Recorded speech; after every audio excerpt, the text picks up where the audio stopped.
And we're live. Welcome to Fun in the Kuntry Basement. The Chris Riley and Fun King 3D are working on great projects, and I'm just sitting here looking like an idiot because I don't have any great projects to work on at the moment. So y'all get ready to have some fun. Glenn, why don't you tell us a little bit about yourself, buddy? Working on great projects, and I'm just sitting here looking. Sorry. leave it to me to be the one that doesn't mute my YouTube. I don't know. Did you throw it to me? Was it my turn to go? Yes, it's your turn to go. Hey, everybody. I'm Glenn, and this is Fun King 3D. And we are a father and son channel that does 3D printing and electronic projects. And today I'm going to be diagnosing some issues that I ran into on the FK1, and we'll get more into that later.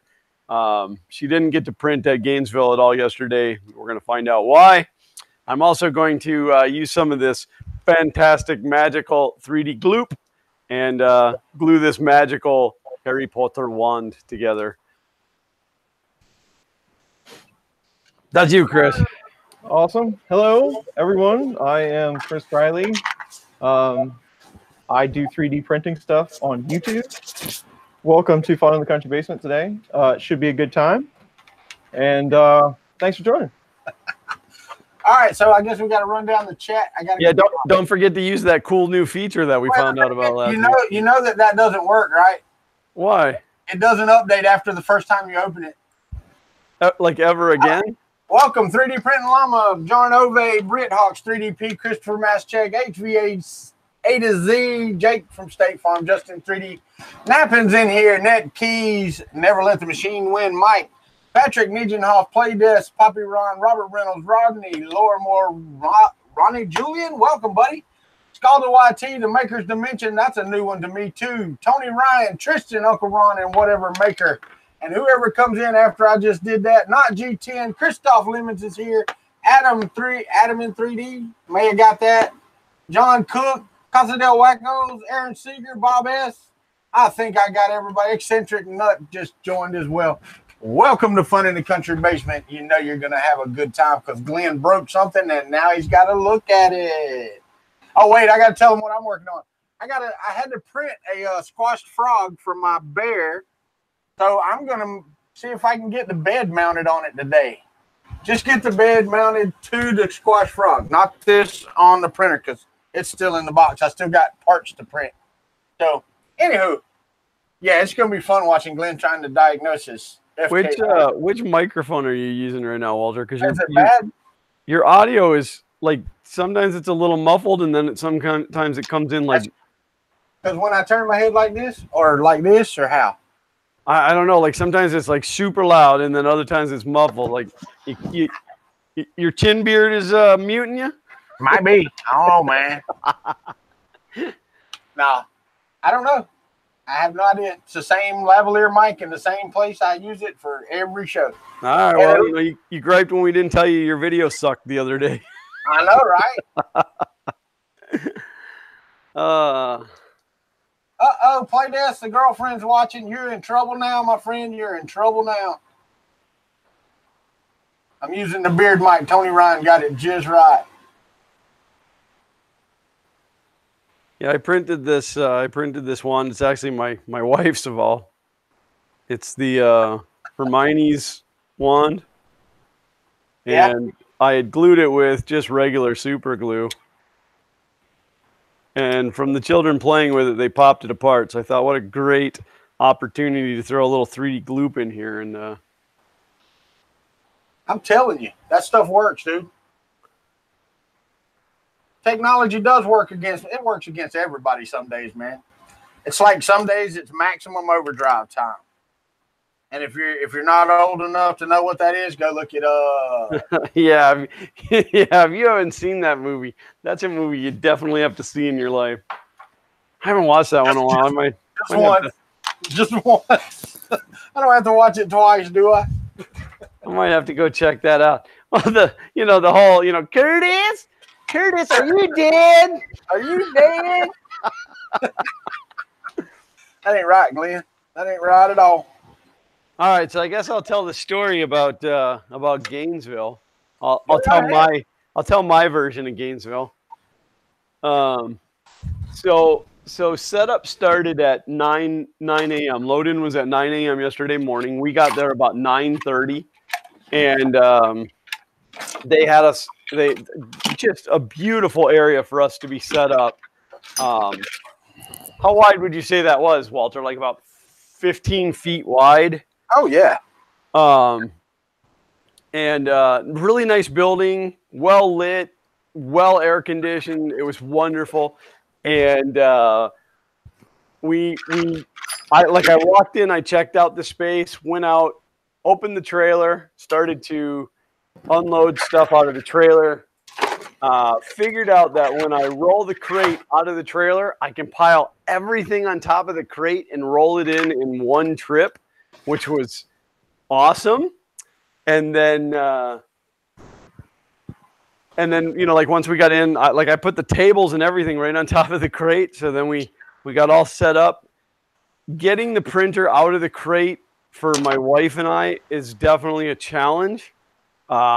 Because it's heavy and she can't manhandle that crate, but I've got an idea to fix it. But that's another story. We got all set up, got the printer up on the table. All the prints were out. It was looking magnificent. I got my huge roll of IC3D PLA on the spool holder, began to feed it, and I was manually running it in, and then it wouldn't feed anymore. And I thought, what's going on? And I looked down, and the hot end fan is not spinning. So I was getting heat creep, something fierce. So I go digging in my tool bag. I didn't bring my meter, so I had to go borrow a meter, and I'm metering it, and I can't get any voltage to the fan. And this, we're getting down to the deadline. Walter got there, about 20 minutes before takeoff? Yeah, about 20 minutes before 12. Yeah, and so I decided at that point that I wasn't going to mess with it, that I would rather just leave it sit and spend my time talking to the people instead of diagnosing my printer. So I never got to print yesterday, but it still had some good conversations. So yeah, it did. Today we're going to try to fix that. So let me tell my side. Okay.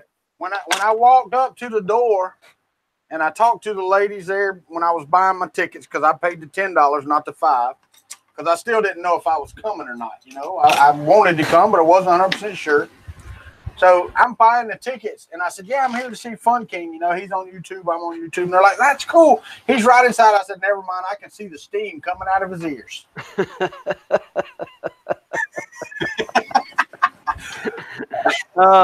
That's totally a lie, because I was behind the curtain. Yeah, he was. He was sitting at the PC back there. But when I walked around it, I was like, where's Glenn? She's like, Priscilla's like, oh yeah, I was completely defeated at that point. Yeah, no, dude. Yeah, I understand. Tony Ryan asked me, what did I print the Squish Frog with? This is printed in IC3D PETG black. The filament was supplied for the Bear project by IC3D, so they are the sponsors of the Bear build, along with Bryce Schwartzwelder and anybody else who sent me anything. I don't think anybody else has sent me anything for that build. So IC3D and Bryce Schwartzwelder right now are the two sponsors of that build. And I would like to thank our sponsor for today's show.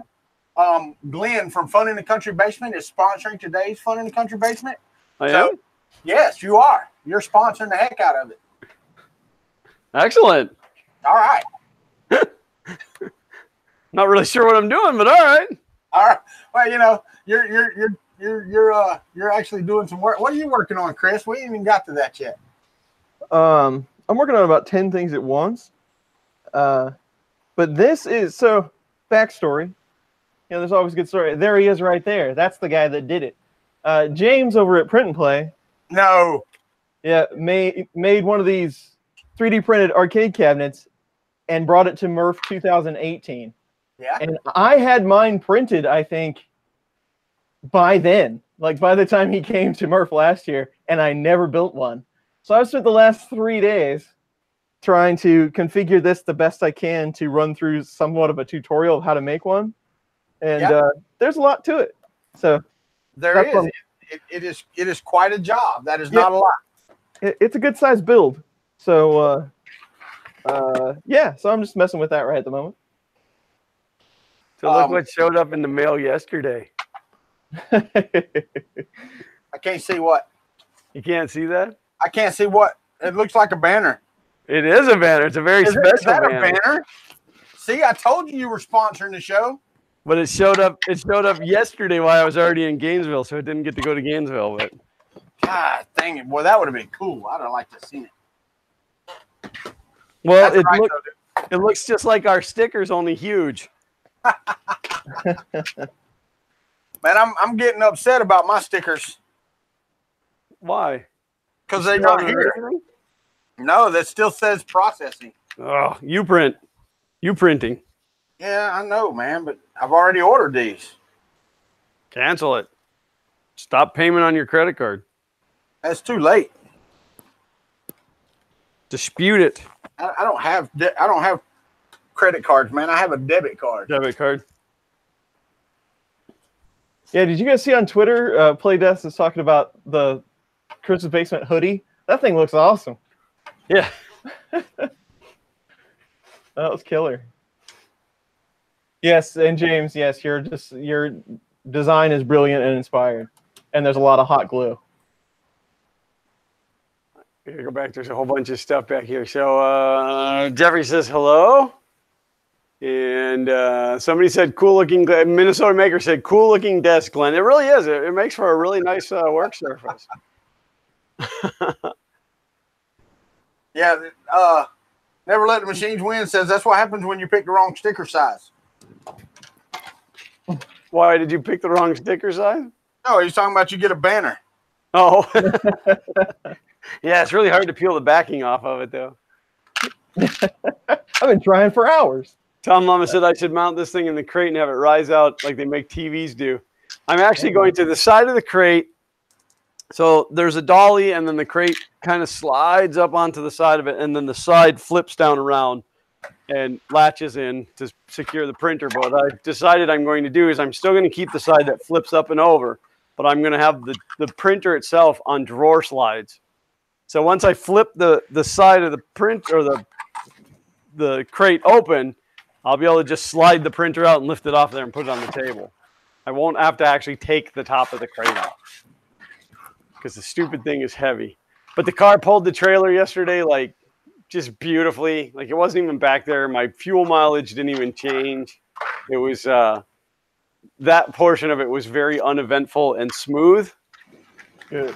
I parked under a tree with a lot of birds, so I have to go wash the car later today. Damn. So I have somewhat, well, it's exciting to me. I have some news that I'm pretty proud of that happened last week.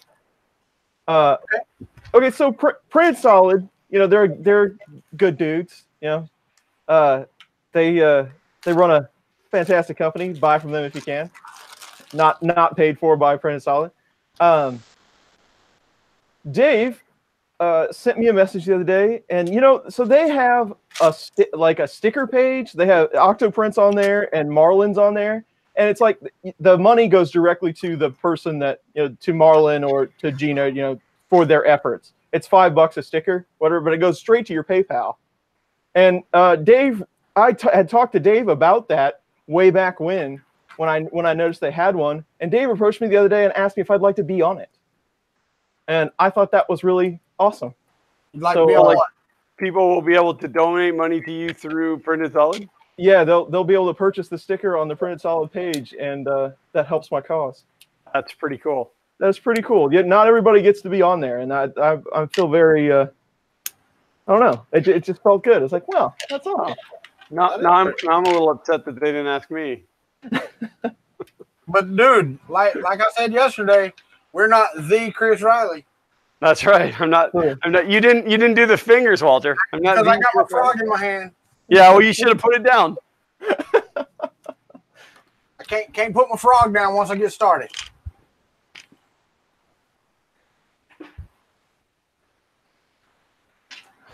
That is pretty cool, Chris, man. I mean, it really is. And I have to tell you, I was upset today. I was upset with you today, actually. Very, very upset with Chris Riley today. Yeah? Yeah, because, you know, in my brain, somebody got up and got really ready for a Chris Riley 10,000 celebration stream today. Oh. So I'm sitting in my chair at 11 o'clock going, what the hell? Come on. What are you doing? Yeah. And then, got a question for you real quick because I don't want to look. Which way does the single bearing go on the Prusa? Toward the power cable or away? The what bearing? I don't think it matters. The single bearing, yeah, it does. One of them's got to go one way and one the other. Yeah. Does it matter? Single bearing towards the power supply. All right, Yeah, cool. I want to say to the right. Yeah. Yes, to the right. What would that matter, though? I mean, if you put it the other way, what difference would it make? Because then it would be rolling the other way. You know the balls, they get confused if you try to roll them wrong.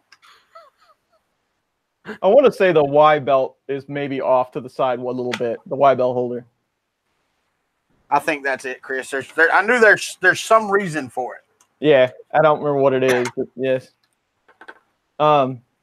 Yeah, Tom, so why did I put that a month out? Well, because there's going to be a lot of sponsors. Well, not a lot. There's 5 or 6 sponsors involved, and I wanted to give them plenty of time to prepare. Also, I didn't really have a slot open early on a Sunday morning until then. But there's been a lot of people kick in, and there's going to be a lot of cool stuff. So it's going to be awesome.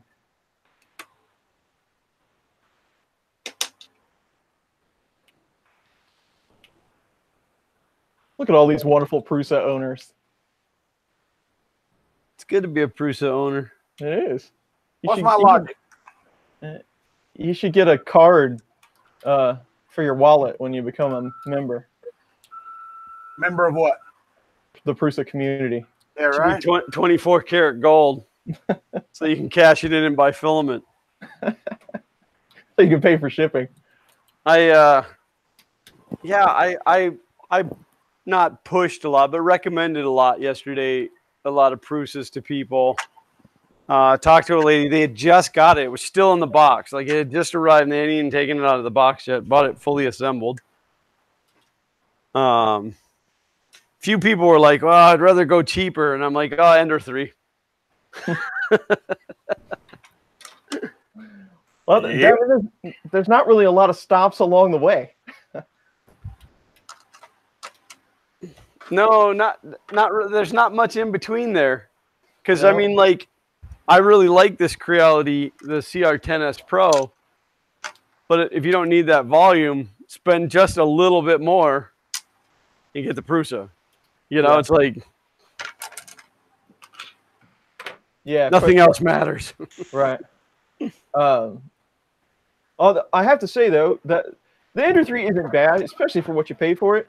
But that Anycubic Mega S, it's just a little over $300. Sometimes you can find it cheaper than that. That thing is a heck of a machine. Yeah. I really like that Ultra Bass. It just seems to work. It's kind of magic. I bought an Ultra Bass bed for my A8 and I never used it. In fact, it's here in this box. There you go. Brand spanking new. It just seems to be rinse and repeat so far. It's got a filament sensor. I don't really know how good that works, but yeah, I don't know. I don't have anything wrong with it.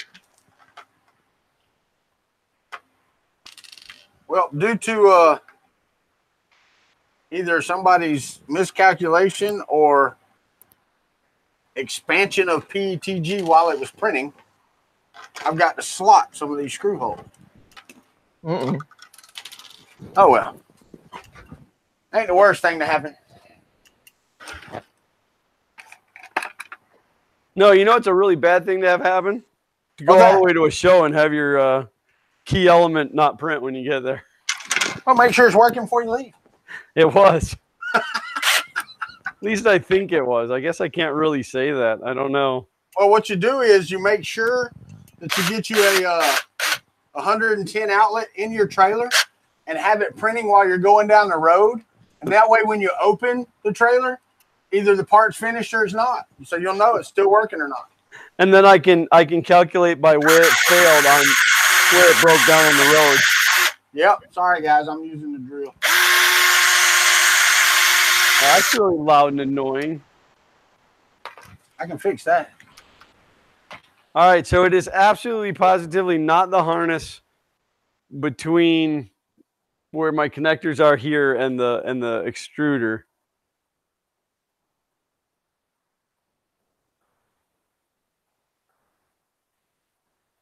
Oh, sweet. There's already games on here. Chris is done building now. He's just going to play games. Yeah. It's just laying here in pieces, but it does work, so I've got to play games now. I can't remember which button I set as which, though. I really need to figure that out.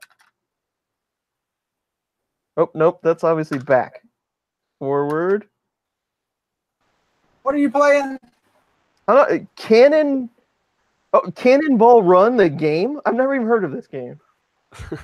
But you're in a car. Well, that would make sense with Cannonball Run. Yeah. Well, Walter is loud and annoying. Yeah, right. Shut up, Alan. Make me go to Australia. Don't make Chris go to Australia. Nevin, yeah, that's actually where I'm headed next. Just like for those of you who don't know, the duet is right here under the bed, and it's accessible from underneath, but it was not accessible from underneath yesterday. So I'm hoping that just like maybe from hitting a bump, it popped off, but we'll find out. Do I know if the fan even works? I don't, but I do know that it wasn't getting any voltage. Yeah, had it been the fan, had we been able to diagnose it and know that it was the fan, I have two more. There's actually two mounted in the duet case. I could have stolen one of those, but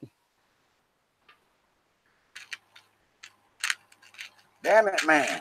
Those are too long. That's my problem. That's my problem right there. So I only got asked once yesterday about 3D printed guns. That's pretty good. Really? Yep. And that conversation only happened because I had made a comment to a couple because we had the Fortnite hand cannon on the table, and when the kids walked up, it was the first thing that they would pick up, like almost every time. And I just kind of snickered a little bit, and I said, it's just amazing that the kids always pick up the gun first. And the woman said, well, isn't that a shame? And I said, well, it depends kind of how you want to look at it. And she goes, and speaking of that, what about 3D printed guns? And I thought, okay, here we go. And I said, well, I'm going to tell you right now, I'm a gun advocate. I own guns. I carry guns. But I would not 3D print a gun. No. I'm not crazy enough to want to blow my hand off. I know the way they work, and parts of them need to be metal. And like at the point that I said I am a gun owner, like you could see the look on her face change completely, and they're like, well, have a good day. And they just kind of walked off. I'm like, well, if you don't like me for me, you don't like me. That's the way it is.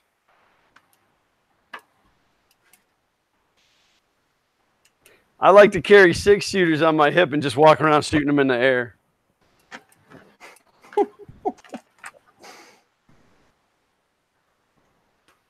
Yeah, I think that will be fantastic Monday right there.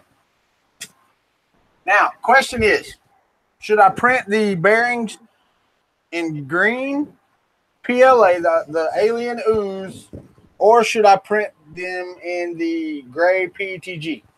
I would print it in PETG for the strength, and I wouldn't worry about the color because you're not really going to see them. Well, my thing is, Glenn, these PETG bearings that I've had printed over here on my first printed i3, they're still rocking and rolling. I don't really think it makes a difference, especially on the y-axis. It might. I don't know. I'm a PETG guy, you know, like I know. PLA is for knickknacks. Paddywhack. Michael Fox asked me how I'm going to feel if it's just a plug. Very relieved, actually.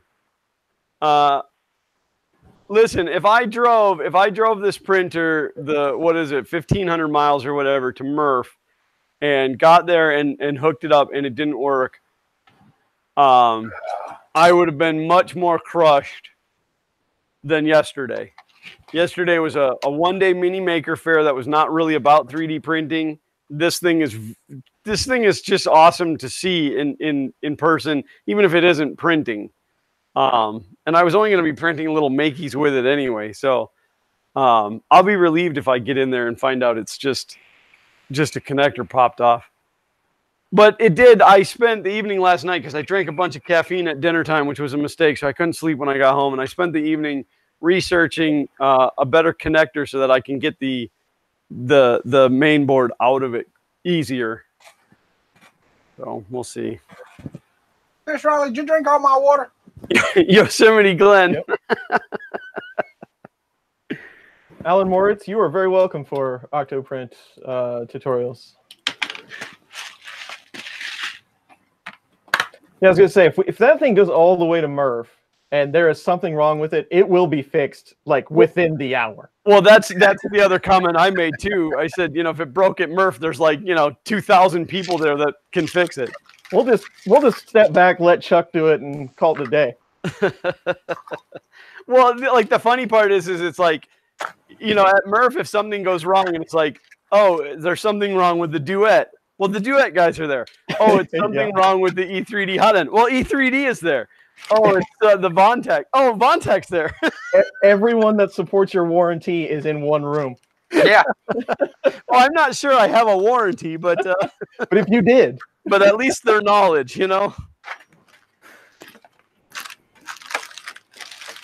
But the funny thing is I am 99% sure whatever the problem is my fault. Like, it's not a problem with the Vontech or the hot end or the Duet. I think it's a wiring harness issue. Yeah. And that makes it my fault. It's always the little stuff. Well, I don't know. Just I'm not happy with this wiring harness to begin with, so I'm gonna have to do it again. I was in a rush when I did it. I was trying to make Orlando Maker Faire. So what's the configuration on that, Glenn? What did you end up doing As far as wire harnesses? Scott McClellan bought me a whole bunch of wire, and I ran a piece of Cat 5 cable through the path, and then I clamped it to the wall over there, pulled it across, and when I had the cable through there, I marked it like, here's where, here's where this motor is going to be, and here's, I marked all the different places where I needed the breakouts. And then I stretched the cable across, and I built the harness, and then I put it in the in that expanding PET wrap. But this harness I had big problems with because the cable chain was too small. I had scaled my big cable chain down, and it was breaking the wires. Oh, by the way, somebody stole my cable chain yesterday. Did they? I had a piece of cable chain that I had on the table. It's missing.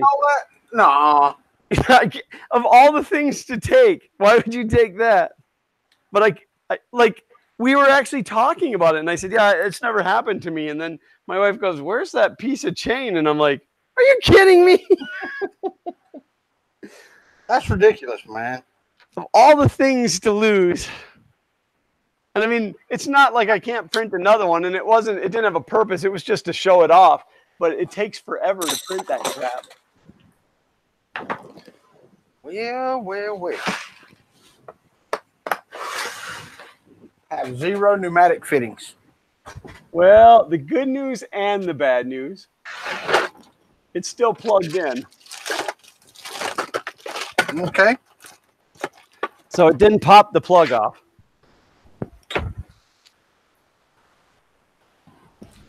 So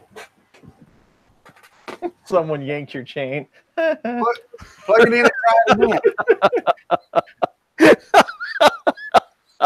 That was a good one, Chris.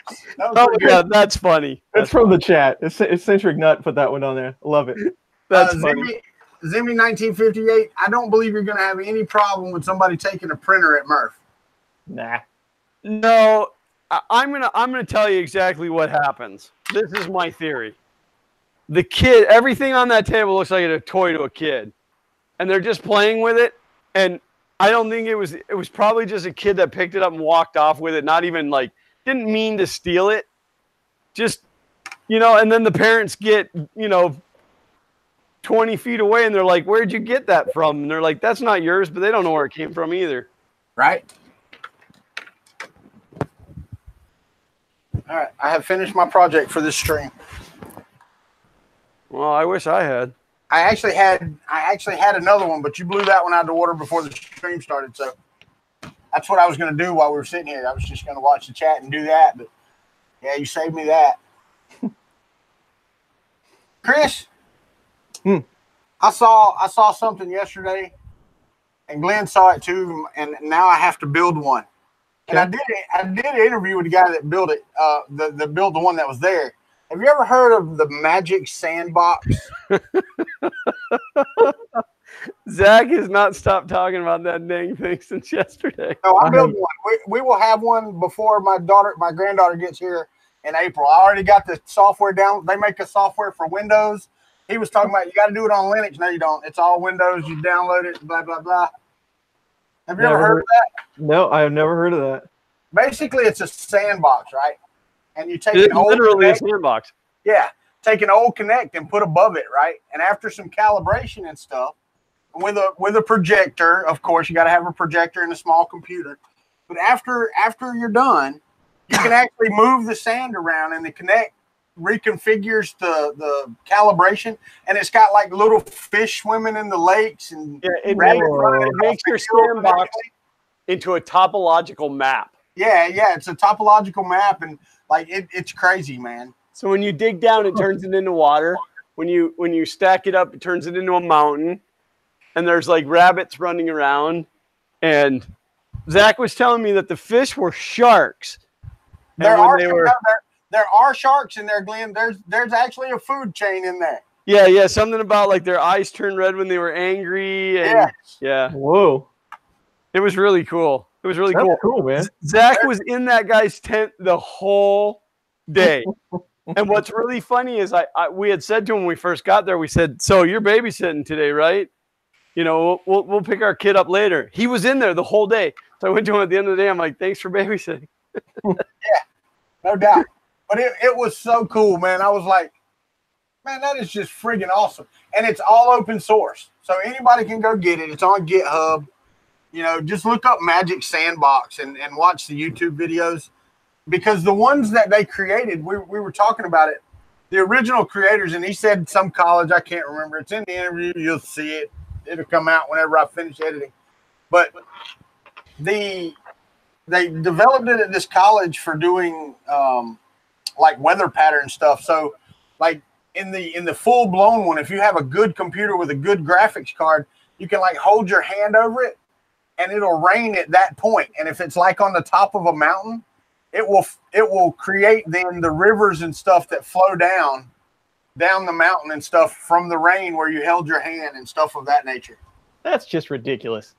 It was freaking cool looking. It was really neat. It was really neat. Somehow when we start talking about that though, somehow I'm going towards Martin at 3DP Iceland. Now, how can we put those two together? Well, that's the thing.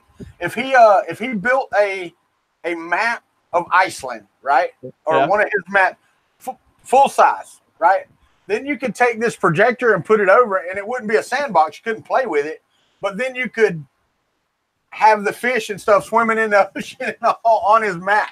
How cool. That's awesome. Okay. So I have continuity all the way to the main board. Better than incontinence. Tell you what, Glenn, put the fan on another set of pins and remap it in the firmware. I'm just wondering if this fan is burned out and for some reason we couldn't get a reading.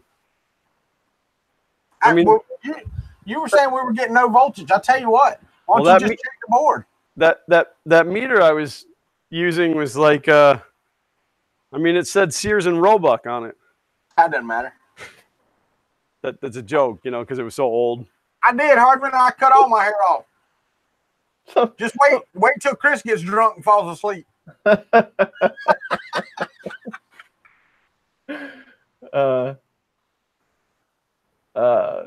no, go ahead.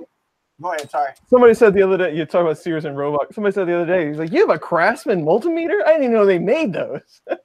I'm like, well, they did 20 years ago. Yeah, my Craftsman multimeter finally died a couple years ago, and it really broke my heart because between that one and I have what was Radio Shack's brand? My Kronta? Realistic or Archer? Oh, no. Even before that. It was an old one, but it finally died, and I'm like, oh. Now I just use a Harbor Freight one. Dude, I've got one over here. It's at the house, but I bought it when I became an electrician after I got out of the Army. I was wiring chicken plants with this company, and I needed a meter. So I went to the pawn shop because, you know, I was broke. This was like 94, 5-ish, something.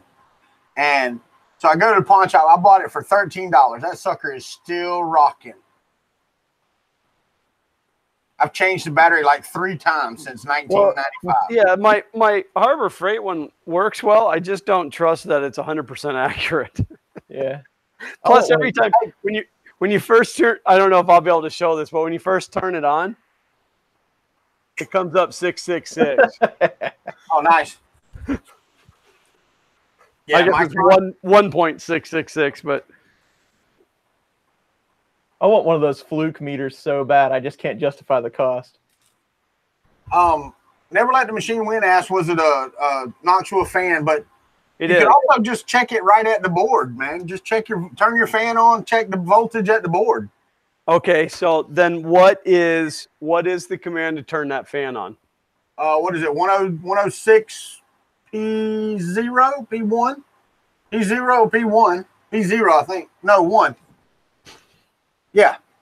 106 P0, P1. That scares me. You were the guy back there turning it on yesterday. Yeah, it's 106 P1 S255. That sound right, Chris? Sounds right. All right. M106 P1 P0 P1 P1 S255. 255. Okay, so it says now it's on. That should be wide open, I think. That's 100%. And it is doing 0. Oh, no, I'll go back down underneath. I think I'm going to install a car lift up here to work on this thing. Should. Yes, sir, Brian Jorgensen. I made it home safe. Thank you very much. Sergio, no way, man. That's way too expensive for me to even say I'm going to borrow it. What do those fluke meters run? Like $200 or something? Dude, but they're so worth it. They're cool. I have a one of the fluke. I have a fluke temp sensor, infrared temp sensor. That's pretty awesome. Yeah. No, I'm not getting any voltage down here. No voltage on the board? Unless I just can't get the probes up in there, but well, I'll tell you what, because there's another fan connector right there beside it, right? It's got a fan in it. No, you got how many fans you got? 14. It's a big printer. I guess there is one more to the other side. I don't really have 14 fans. Not really. I mean, because you could go to P2 and see if P2 works. I am definitely going to figure out a better way to mount this main board. All right, I have to get my super glasses. Well, that's the thing is he had it working before. It just stopped working. So I hope it wasn't shocked to the board in the crate. while traveling.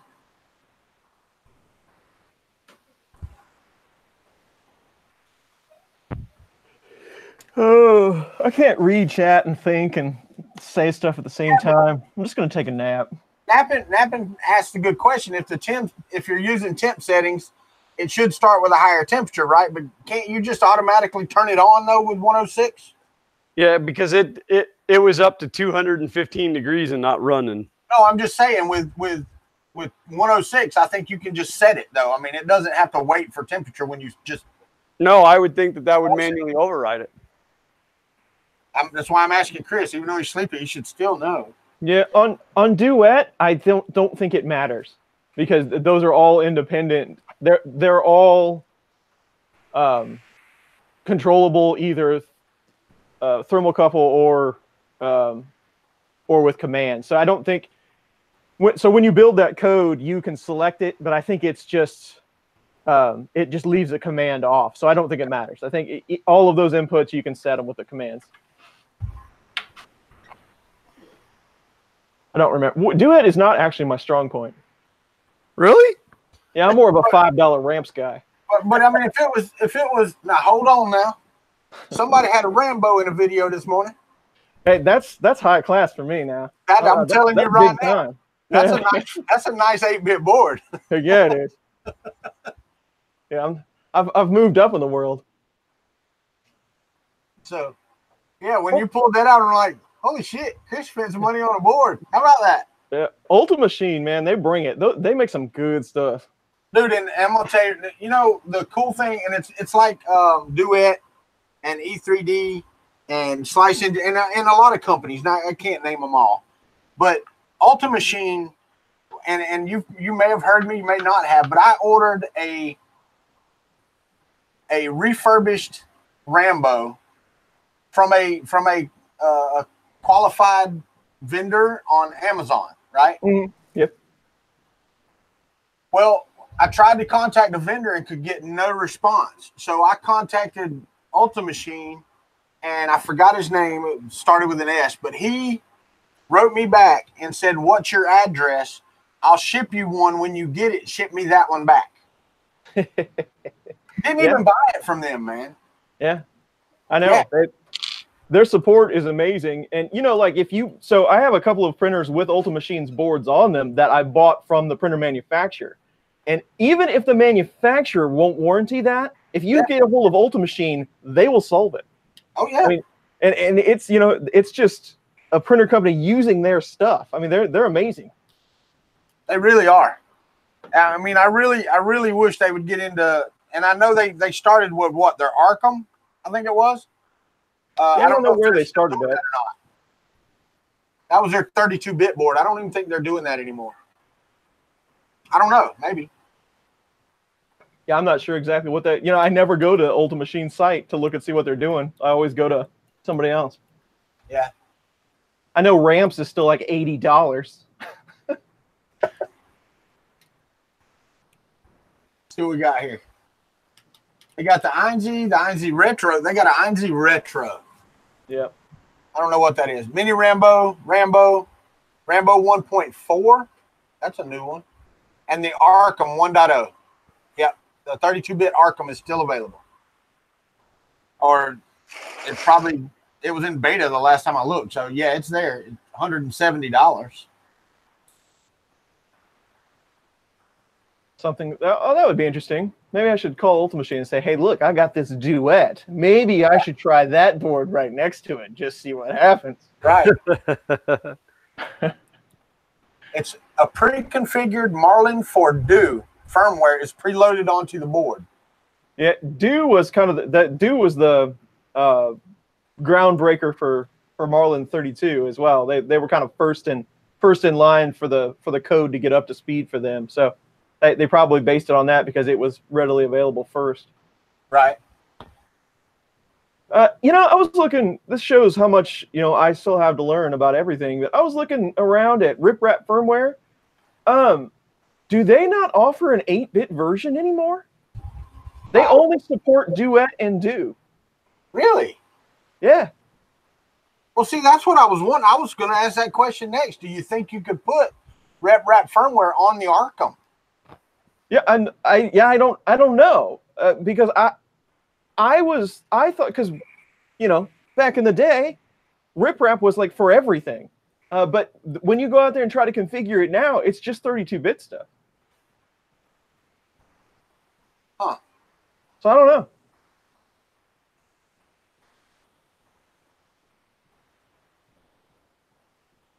Because Scott Latine was asking me the other day, it was like, well, you're going to do a rip wrap firmware guide. I was like, well, sure. But if it's just for those 32-bit boards, I've already done it.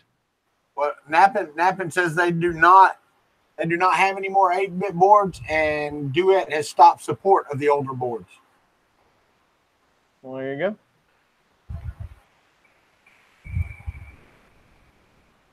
Well, see, that's what I was asking for, Jake, is if because if you put that bug in Chris's ear, because he's looking for video ideas. So will the Arkham run rep wrap firmware? Let's talk to Ultimate Machine and see if I can get one of those. Oh. I only bought the Duet because Walter forced me to. So I did. I forced you to, right? Uh-huh. Yeah, I held you down. You did. Duet 3, I'm hoping that is at Murph. I want to check all that good stuff out. I'm guessing E3D is probably pushing Duet pretty hard as well. They kind of push each other. Yeah.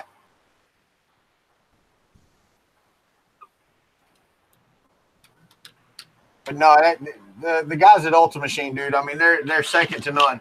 And they're, like I said, when he told me to ship me one, it was like 2 days. It was at the house. And it wasn't even like a week. That's awesome. Yeah. You and Todd said, "Oh, Walter's selling those fouettes again."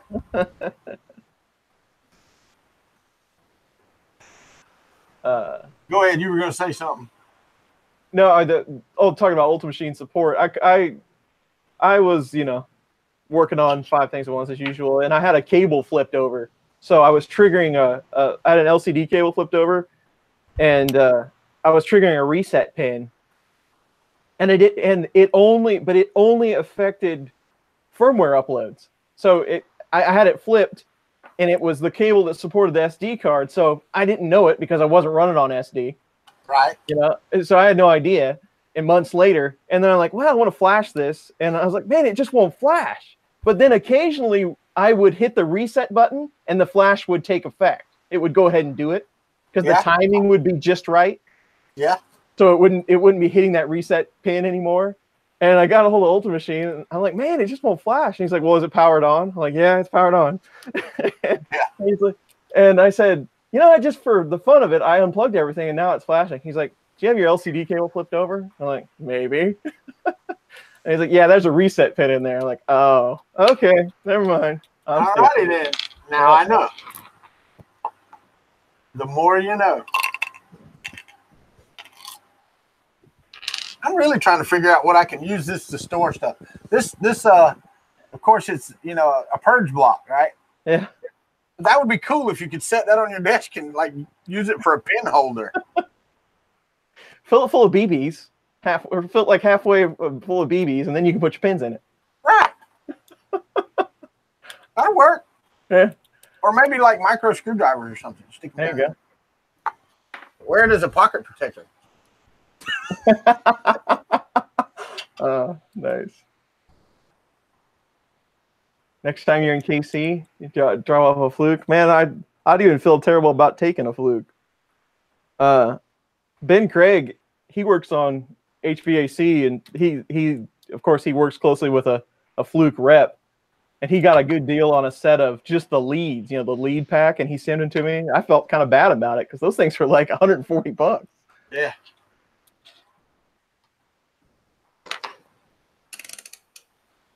Scraping the bottom of the barrel for content lately. Boy, I feel like it.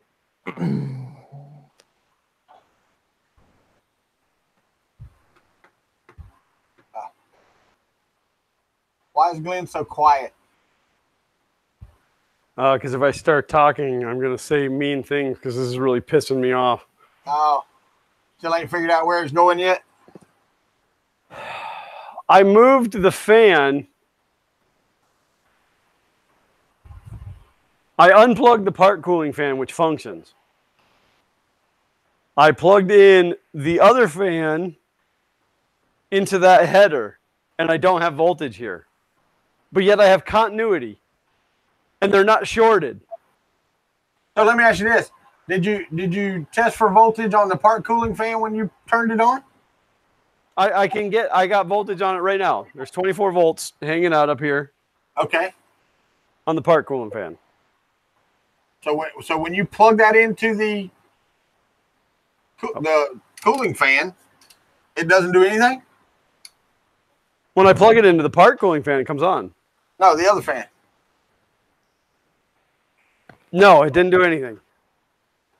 So what I'm saying is you've got it so you can disconnect the part cooling fan and the other fan, right? Yeah, they're on one connector. Okay. All right, so I've unplugged. I have unplugged the part cooling fan from the Duet board, and I have in its place plugged in the hot end fan. Now it's disconnected up here, so nothing's spinning. So if that fan is shorted, it's still fine. But I should be able to meter the pins for the hot end fan, and I should have 24 volts. That's correct.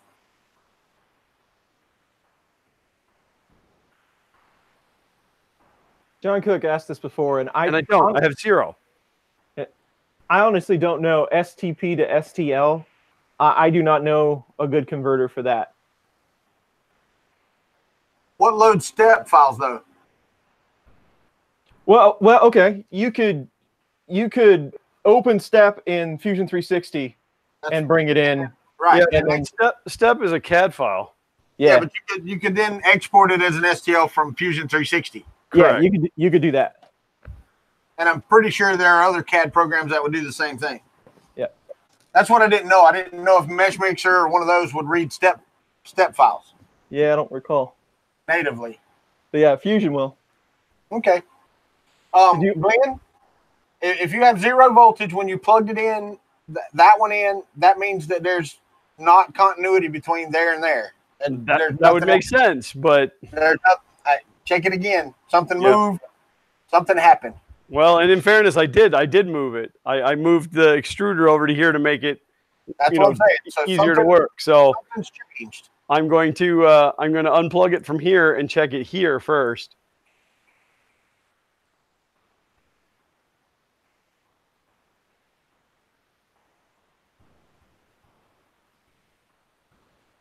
I'm going to see if we have it at midpoint. Llama said he thinks even Tinkercad can do that. Bring in a step file. Excellent. I have no clue. Later, Zimmy. Yep, I have voltage at this connector. You have voltage in that connector? Yep, at the midpoint connector. Yep. So between there and there, it's not getting power.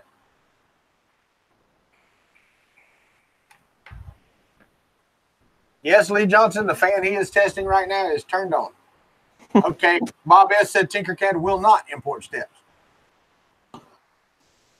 Fight on.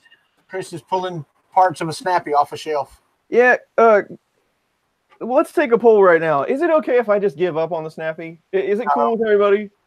No. No. No. No quitting. Because now, so I printed these two out, and they don't fit well enough to work. So I upped the. I mean, they do kind of fit, but not good enough. So I upped the tolerance on it, and I started to reprint. And when I started the print, now it completely shifts in the Y direction, and I haven't gotten back to it since. But man, it's a lot of work.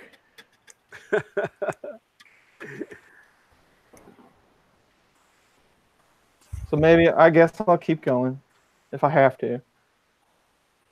Chris, yeah, content creation and projects. I mean, it's like having to eat broccoli. Like, I know. you know the outcome's good, but man, it leaves a bad taste in your mouth while you're doing it. I know, because I've got one I've got to do. I've got to do it like soon. And I'm sitting here going, I really, really, really don't want to do that. I know. Good video the other day, by the way, Walter. Good walkthrough. Oh, thank you. Yeah, the SLA slicing. Good info to have. I need to script it next time instead of just doing it freeform. Did you see that? Did you see that teleprompter setup they had in that booth right across from where I was, Walter? Yeah. Did you not see me go in the booth and read the thing? No. And he's like, dude, you're natural sitting in front of the camera like that. I'm like, well, thank you. I appreciate it. Well, I mean, that booth was all about the soundproofing material that they used, which was cool. Like you walked in there, you could it was almost like it was sucking the sound away from you. But that teleprompter setup was pretty cool. So I'm gonna make one. Yeah, but I'm deaf anyway, so it doesn't really matter. It's not about you; it's about what we hear. Yeah, but I read it right the first time. I'm like, I stood there and he mashed go. He goes, okay, it's gonna work like this. He mashed go and I read through it and he was like, wait, you got to do it again. I'm like, no, I'm done. And I started to walk out. He goes, but we didn't have a mic on you. So I said, all right, you got one more shot. I think the guy and y'all will get to see his interview. Now, you know, he was not as camera savvy, and I'm still not good at doing interviews. My wife critiqued the hell out of me last night while I was doing them because I have a tendency to rush through my interviews. And I like when I say bye, I shake hands. And while I'm still shaking hands, I'm like, thank you very much. And I'm walking off to the next thing. I need to learn to shake hands, say thank you, and then turn and stand for the camera for a minute so I actually have something I can edit. Because like I have to fade out while I'm saying thank you, because if not, I'm like 3 steps out of the camera already. We need to perfect the method that we tried at IRF. Because it actually would have worked if I would have been thinking about it a little bit more, because that actually worked out really good. I would go up and ask a whole bunch of questions, and then I just asked them again while you were filming it. Right. That actually, and then they were ready, you know, because I asked them pretty much the same thing. Right. You know, twice. That actually worked pretty good. And see, that's what I did when I did the other printer maker that we discussed earlier. Right. I asked him a whole bunch of questions, and then when I did the interview, I knew what to ask him, so he would give the information that I wanted him to give out for his video. Yeah. So, yeah, it's going to be a fun watch, tell you now. And see, I got to get better also at B-roll footage, because I have some, and I used it, but like mine and Glenn's, we were talking about and pointing at things almost the entire video. So there really was like no place to overlay video while we were talking. Yeah. Everybody else, yeah, I can lay stuff over it, but Glenn's was difficult to find. And see, I edited all of that last night on my computer at the house. And I forgot that, hey, your computer that you have your intro and exit on are in the other building over there. So I've got 8 gigabytes uploading to OneDrive right now.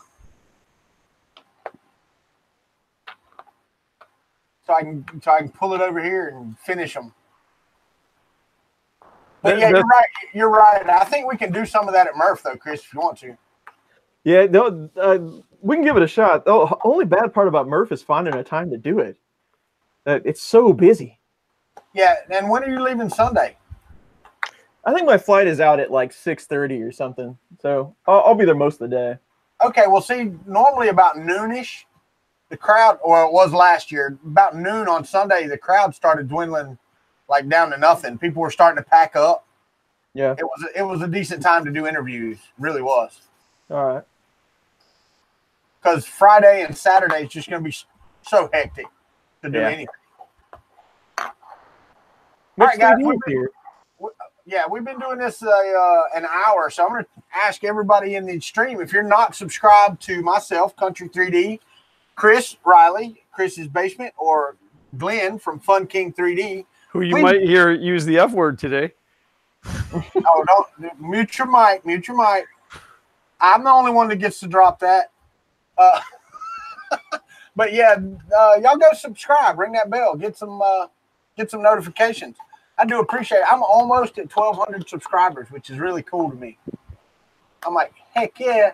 I need like 6. Awesome.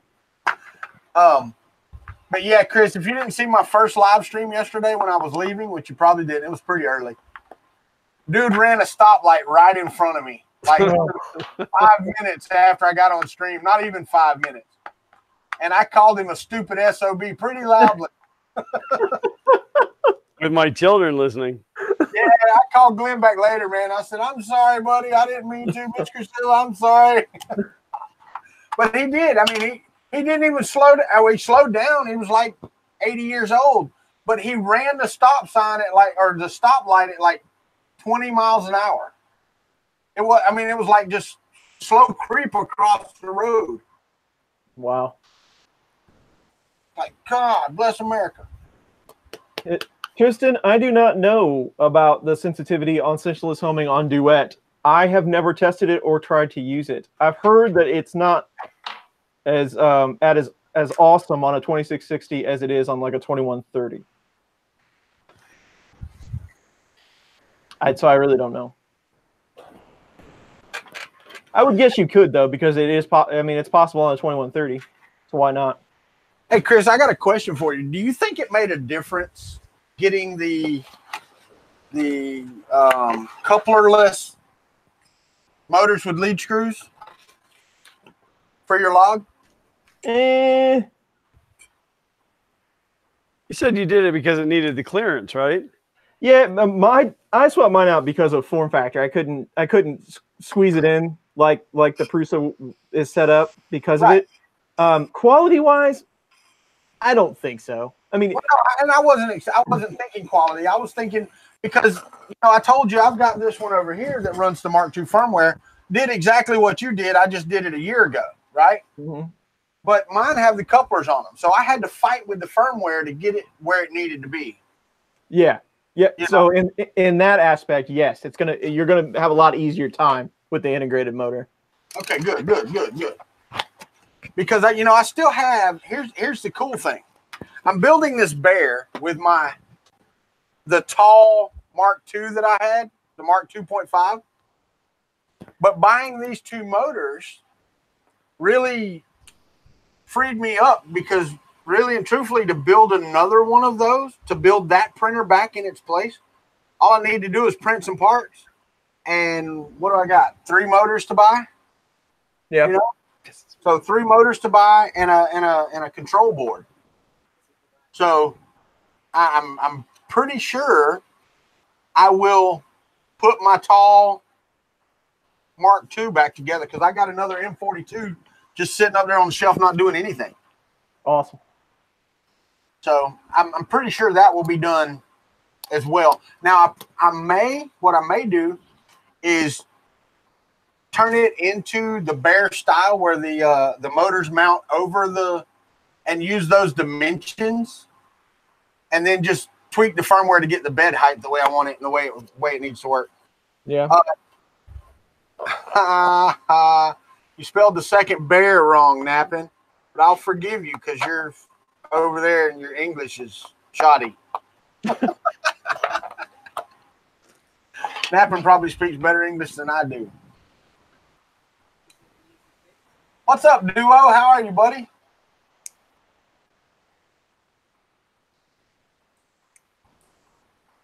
I need bearings. There's actually no bearings in that. Why would I need bearings for? I find that spools of filament need the proper amount of drag. That's right. Yeah, I tried a bearing spool holder one time. And like as soon as it gave it a little tug, it just kept going. Yep. So, no. Everything needs resistance. I think I found the problem. Oh yeah? I think it's this connector, this midpoint connector. Well, all you can do is test it and find out. I'm working on it. Mark L. Baker, what's up, my friend?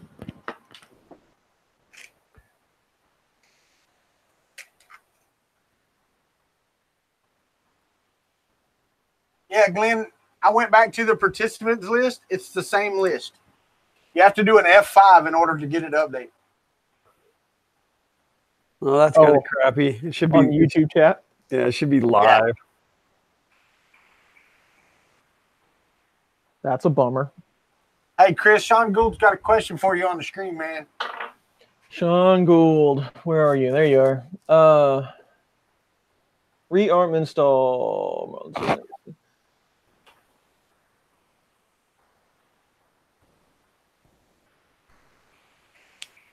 Axis still moves in both directions when triggered.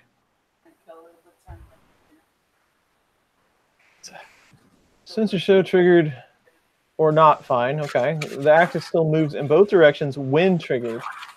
So you're saying that you can go in the negative. So when you trigger it, you can still move. Does the counter, so when you home and you trigger, does it go to 0? That's the first question. Does the counter go to 0? And then if you move after that fact, does it go into the negative? Because if it does, that has to do with software end stops.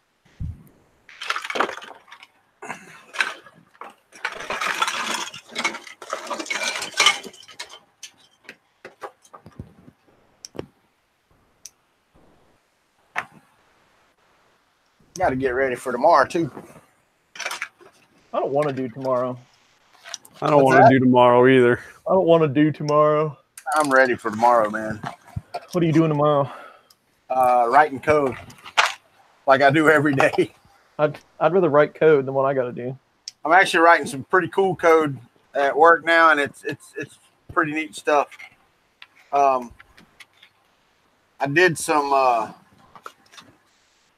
image editing here a while back, and now we have a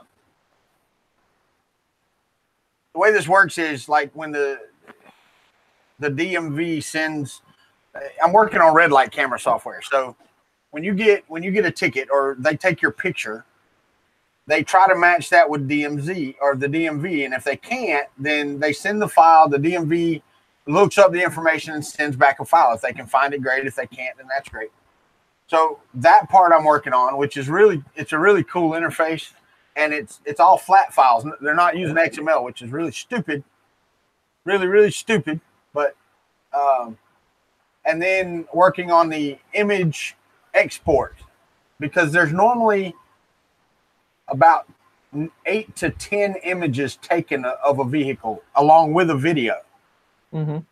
And I did the video editing already, but the export is we're going to write our own FTP basic interface, not just our own FTP using sockets instead of using third party. So I get to work on that tomorrow. So cool. A start from scratch socket FTP. That'll be interesting.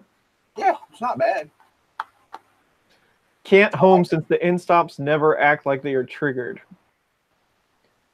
So M119 shows them as good, but the printer doesn't acknowledge them. There's a setting in there that after you home, it will ignore the end stops. Let me look.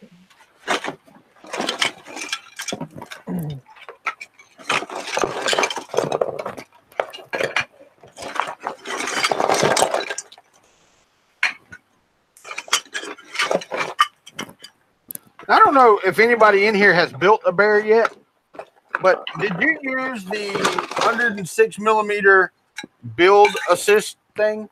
Because I'm printing those now,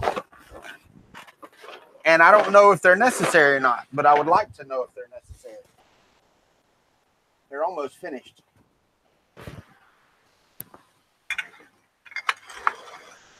Anybody? Yeah, it sounds to me like if you've already printed them, they're necessary. Yeah. Carl Schumann said, Walter, can you hide my plate in the code so they don't send me a ticket? Dude, if I could do that, I'd have my own plate in there. I don't know. Did I tell y'all I got one of those the other day? I got a red light camera ticket from Tampa.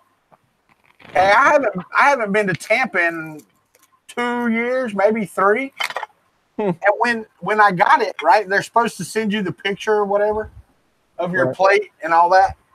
when they sent the thing in, the plate was about the size of the end of my pinky in the picture, and it was just a white square. You couldn't see anything. So I sent it back to him and said, listen, I don't know who you have testing your or checking your tickets, but I haven't been to Tampa in almost 3 years. This was like a month ago. Plus, whose tag is that? Anyway, they dismissed it without contacting me again. So I thought they had deemed that to be unconstitutional. The whole red light camera ticket, because you don't know who's driving. And thank you, Martin. Well, actually, the stuff I wrote the other day actually improves that quite a bit, Glenn. Thanks a lot, Walter. In the web interface, thanks for working for the man. In the web interface, they can go in and they can move the video forward, and they can stop it where they can see your face the best, and then they can zoom in and sharpen that image or pixel or do whatever they have to do to get it as clear as they can possibly get it. So, yeah. So Sean, in configuration_ADV, is that setting that I put in the chat, is that commented out or is it uncommented? And thank you, Martin.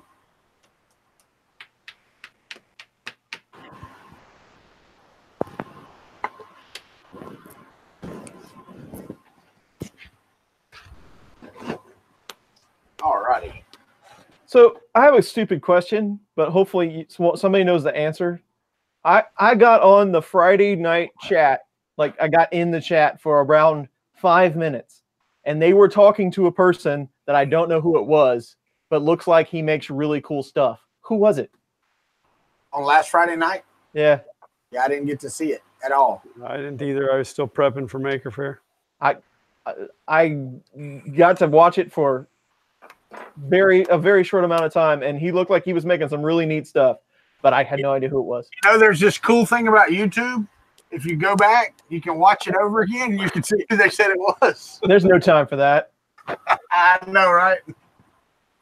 That's what people in the chat are for. They tell me the things I need to know and nothing else. Spoon-fed or nothing. That's right. Thank you, Colin. Martin, thank you for telling me they were. Duo asked, was it Sean? No, Sean from IC3D was on there. I know him. I want to say his name was Wes. Maybe. Huh. Define is commented out. Okay.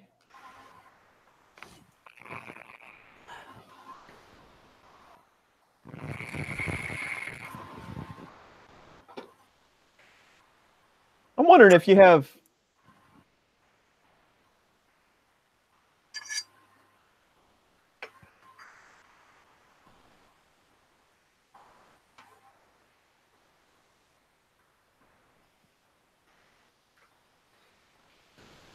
Huh. I'm not sure. I'm not sure what's causing that. Wes Swain, maker of wood, metal, electronics, and 3D printing. There you go. There you go. Okay, boys and girls. Test it out, Glenn. I can get the fan to spin up if I plug it into the part cooling fan header. Okay. Here's what I think has happened. Uh-huh. Either we're running the wrong command or whatever, but I'm not getting any voltage out to the hot end fan. But when I plugged it over into the part cooling fan and it still didn't work, I think from sticking the probes up into those connectors, I bent the connectors. So I think I created a secondary problem on top of the problem that I already had. Okay. I have now confirmed that fan still runs. Okay. But I'm not getting any voltage out of the header off of the Duet. So do this first though. Okay. Heat up the hot end. Without a fan? Just heat it up. Okay. Heat it up to 60 degrees. I mean, you don't have to heat it up.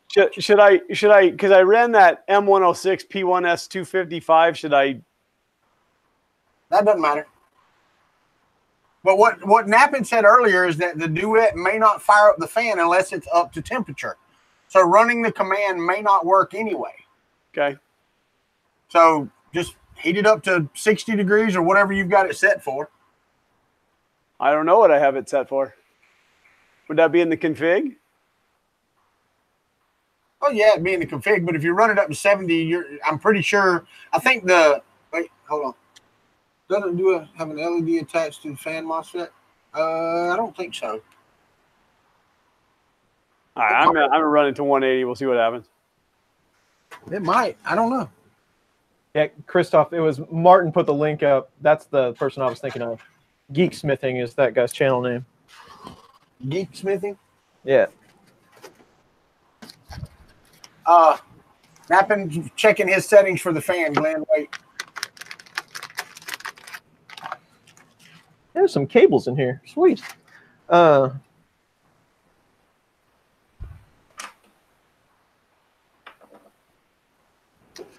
Fan, MOSFET.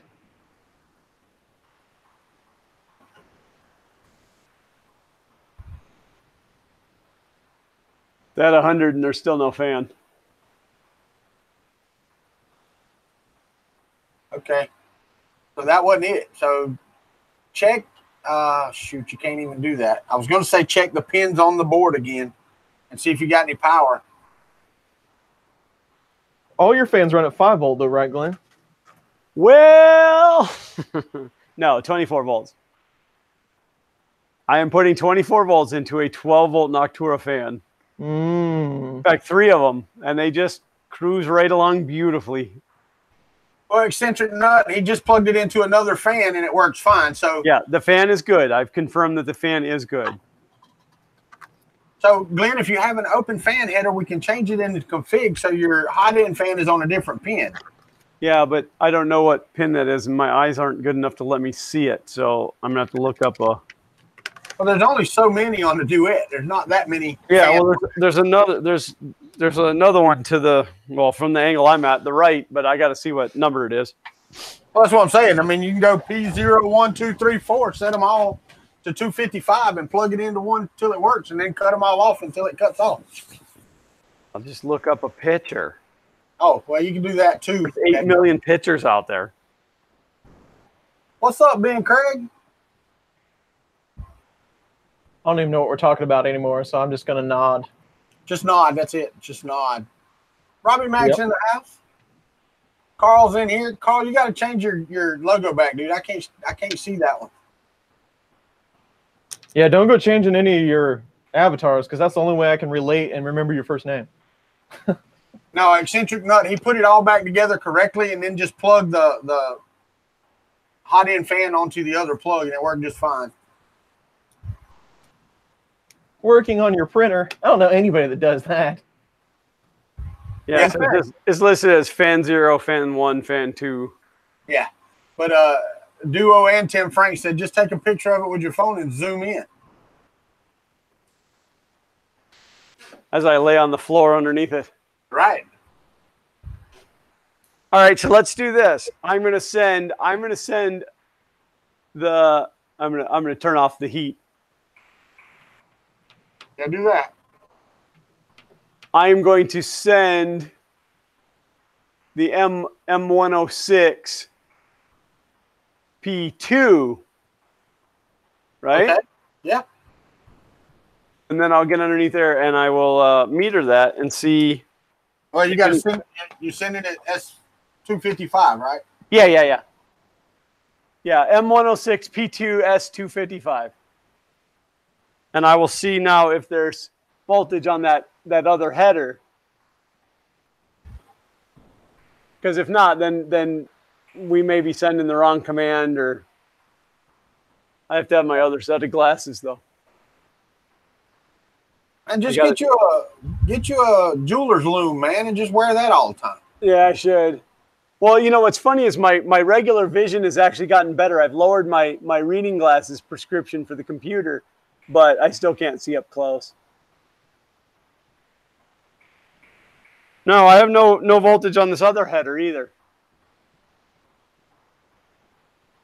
So we're not sending the right. We're not sending the right. We're sending the right command. They're thermostatically controlled.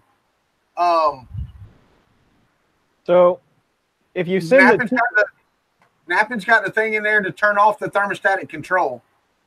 yeah, it's a T and an H. What's that? It's a T or an H. You guys are killing me, climbing up and down like that. Whew, I'm old. Yeah, the command to turn it off. Nappin sent it. Hold on. H -1. Yeah. Oh, I see. Okay. Under Here, config. Let me redo it again. He gave the whole command up top, not the 1 through 4. Here you go. There you go. Just enter that on the console. I just did it on the chat. Sorry. No, but I know. But I'm saying I just add that on my G code console. No, that's in the config. And set 1, 2, 3, and 4 all to that same line. Just make sure you keep your other ones commented out. There isn't a 4. There's a 0, 1, and a 2. Yeah, right.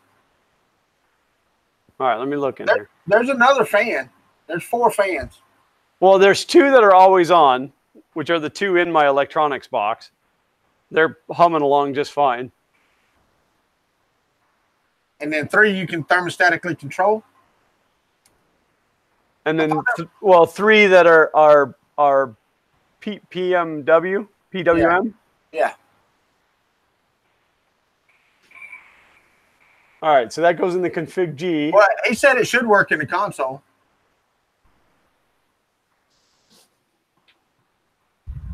All right, let's try it in the console before I change anything. Yeah, and just change 1, 2, and 3.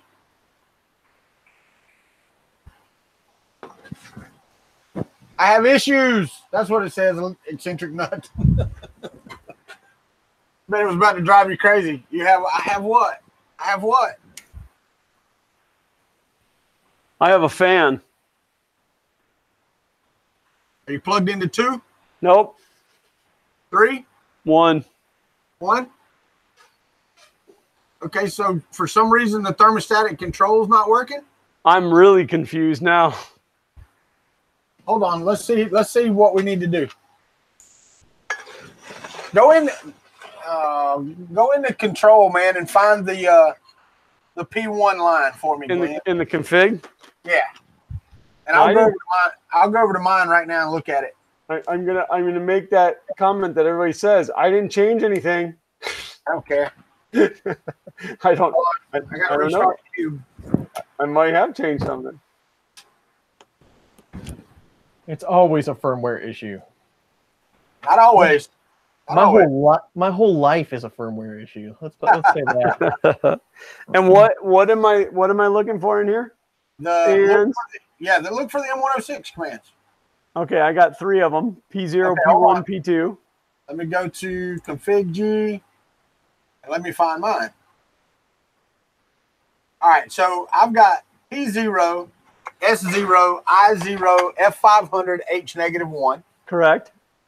P1 is S1, I0, F500, H1, T55. I got T45. Okay. And then the one below that is exactly the same, but it's T45. Yeah, read that line again. It's M106, P1, S1, I0, F500, H1, T55. Okay, my H is just an H. No, you need H1. But it's been working like this. Put it H1. Just H1, no negative, no nothing? No negative, no nothing. H1, and then you don't need it to come on at 45 degrees. Set it to 55 or 60, whatever you want it to come on at. But it's a high-performance machine. It has to come on at 45. Oh, okay. All right. You say so.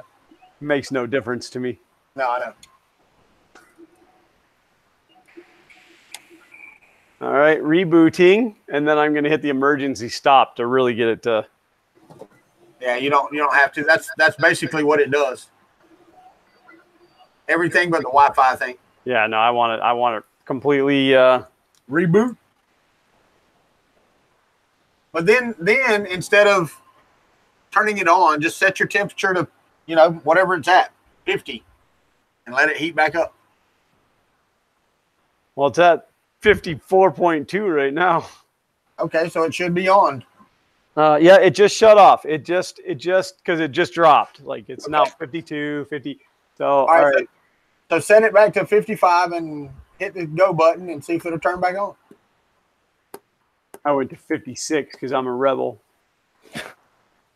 All right, 51.7, 51.89, 52, 52.5, 53, 54.5,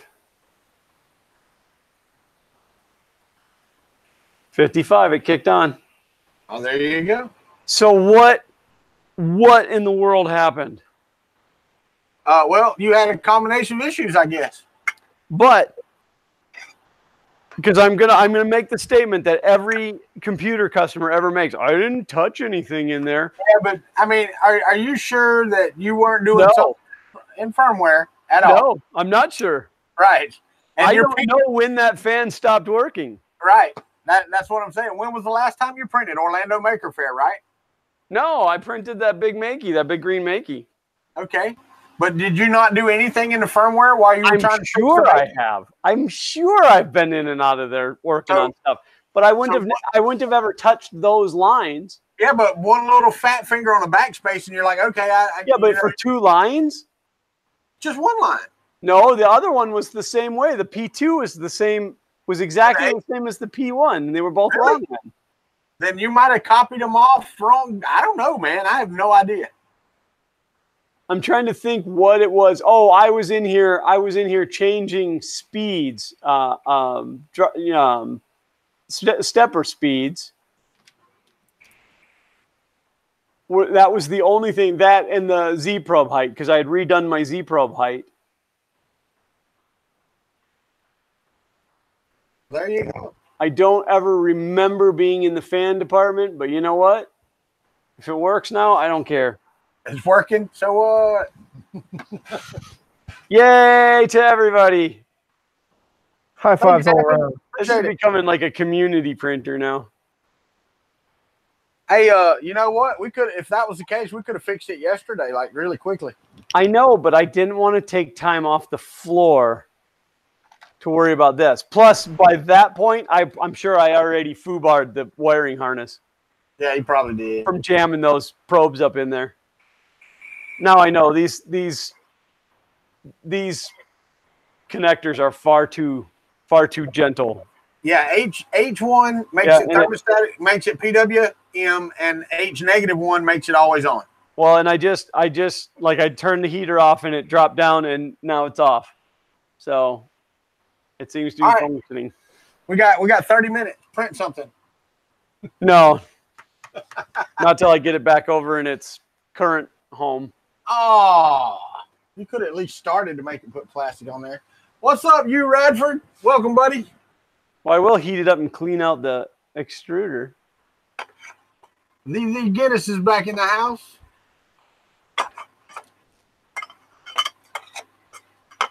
So let's talk about Maker Geeks. That's a hot topic right now. What's going on with Maker Geeks? They're done. The talk show. They are officially out of business. Oh, damn. There was an article on Reddit. I guess Joel had linked to it on Twitter, but somebody had reached out to them about something, and they emailed back a reply stating that due to their explosive growth, they just couldn't keep up with demand, and they had to close the door. Duo, they did re-register. They re-registered as Filament Geeks, but they're done too. So now there's something was said about a seller on. Nope, Filament Geeks is gone. There was a seller on Amazon who was selling their stuff. Like it had the Maker Geek sticker on there and stuff, but they claim that they just resold, like they were buying from Maker Geeks and reselling it. But who knows?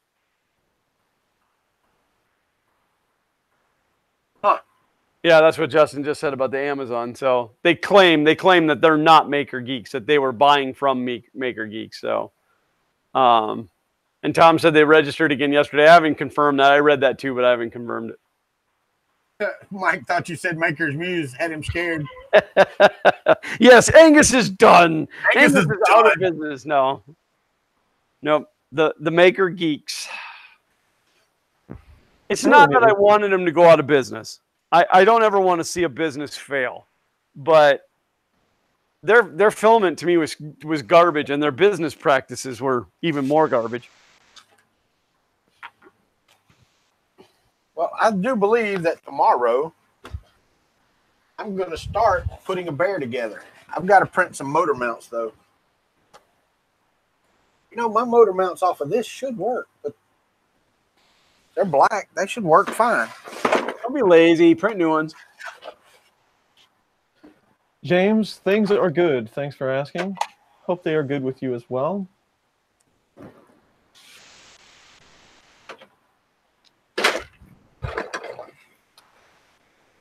All right, there's my. Is that my extruder? No. That's my Y belt. Okay. But this motor mount should work just fine. I need to print a new one. This one's bowed and broken. Yeah, I need a new one of those. So I will print that when I get done with these prints. Sweet. And I may be able to put the bottom piece together tomorrow. I'm not sure. We'll see. Oh. I hear you, Ronnie Julian. Yeah, I saw that busted up printer he got out of the box, or tried to get out of the box the other day. Why would you? Now, let me ask y'all this. I don't know if y'all watched Angus's video or not, but this company sent him a printer that had some acrylic parts on it, and one of those was where the motor mounted, and they left the motor mounted while it was being shipped. So when he got it, that acrylic piece was broken in half, and the motor mount was shattered. I'm like, why would you do that? I've noticed he's kind of gotten back into to inexpensive printer reviews. I don't know the story on that, but I think he kind of stopped for a while. He did. He did. Because I noticed he had some of the same ones that I saw coming across, like that Xvico Pioneer. Yeah.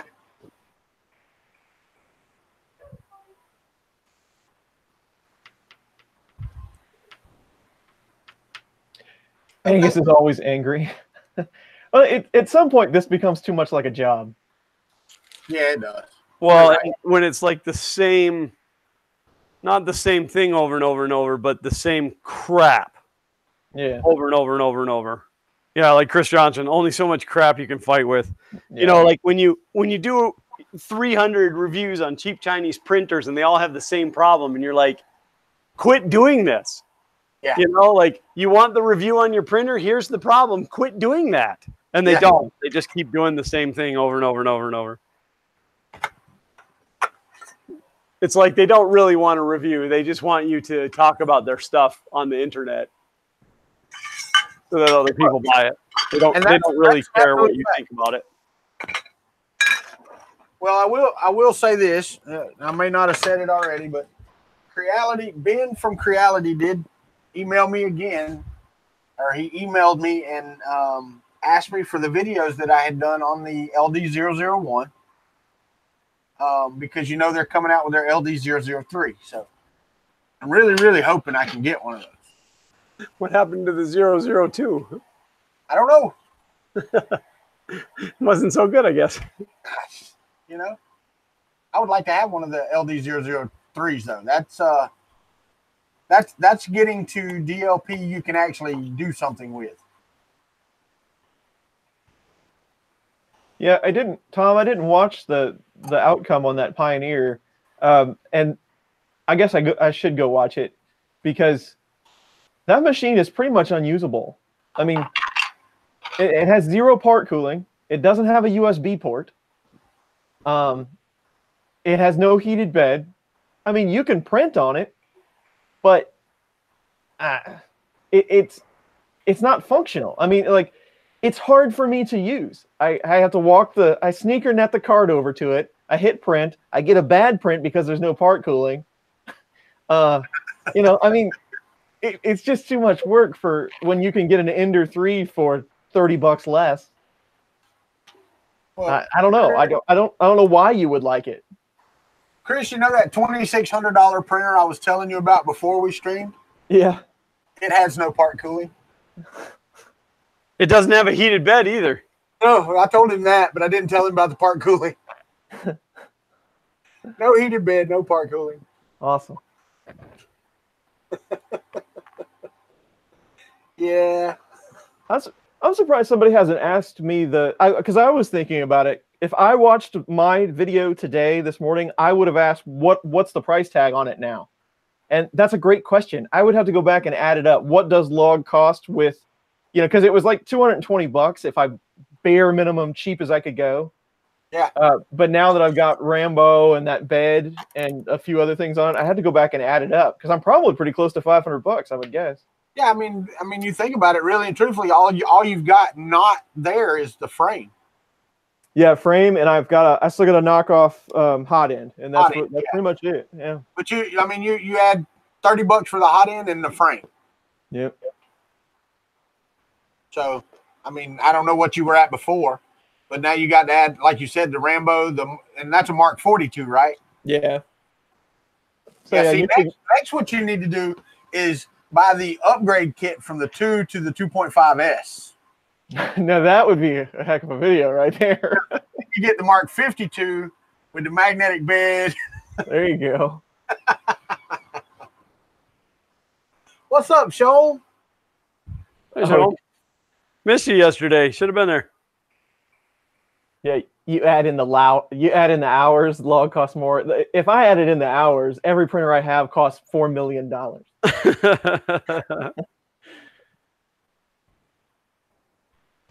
Hey, Chris, what size speakers that you got on the table? I don't know. Is that a 3-watt? I don't know. I just bought the ones James told me to. It's 4 ohm, 3 watt. Yes. Yeah, I need 2 of those. Send them to me. All right. And it's 2 inches. Yeah, they're the ones off of Amazon, I'm sure. Yeah, I just went down James' list and hit the buy button, so it's his fault if I got something wrong. I've got them in my wish list, but I don't think they're available right now. That I bought those. I was gonna say Chris bought them all. Yeah, I've probably had those 10 months or more. I need 2 of them because I didn't know it, but the Stargate itself doesn't make any sound. There's no soundboard for the Stargate when it dials. So without the DHD, you get no sound. And then the DHD has 2 speakers, one in the DHD as you push the buttons, and one in the Stargate as it spins and locks in the things. Huh. So, yeah, I mean, without the DHD, the Stargate just spins and goes click, click, click, click. So, got to build the DHD. Thank you, Sean. Appreciate it. Yeah. Yes, James, I'm in the middle of trying to put together an arcade cabinet. That should be a good time. Salary tinkers, no kidding. Tony Ryan, I think it's a good time. I mean, I think it's fun to build totally worth it. What, to build an arcade cabinet? He was talking about cloning a Prusa. Oh, absolutely. I've got 2 of them, and they're fantastic. Yeah. Because you learn a lot. I mean, it's just like buying a ANET kit. I mean, you learn a lot while you're putting them together. For a while, I glooped it. Yeah, it's it's a pretty the good thing about cloning the Prusa is it's pretty straightforward, and they really haven't changed a ton of stuff in the way they've done things in a few years. So you can kind of loosely follow their install instructions. Yeah. Play this. I don't really need a Bluetooth reamp. I mean, if you're sending me a box and you don't need it, you can throw it in there, but I don't really need that.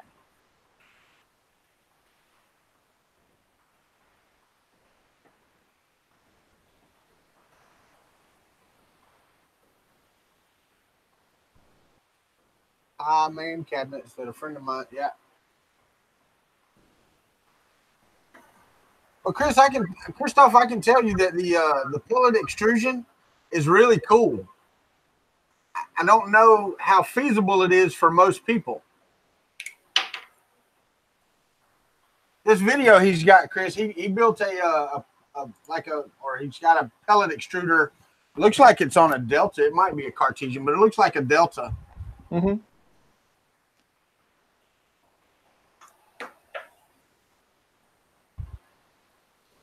Mark II or go INC24?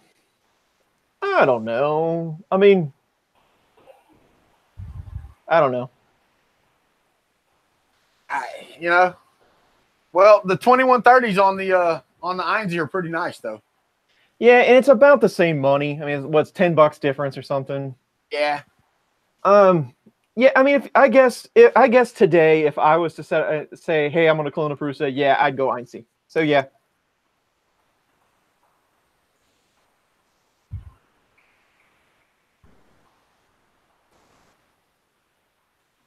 I saw a clone Prusa on AliExpress the other day. I think it was $350. But they've tried to get as close as possible to the real one, but then you get to reading on it, and it doesn't come with the it's a Mark III clone. It doesn't come with a steel sheet, and it doesn't come with an electronics board.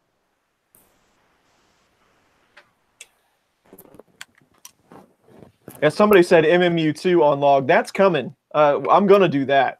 That's all in the firmware now.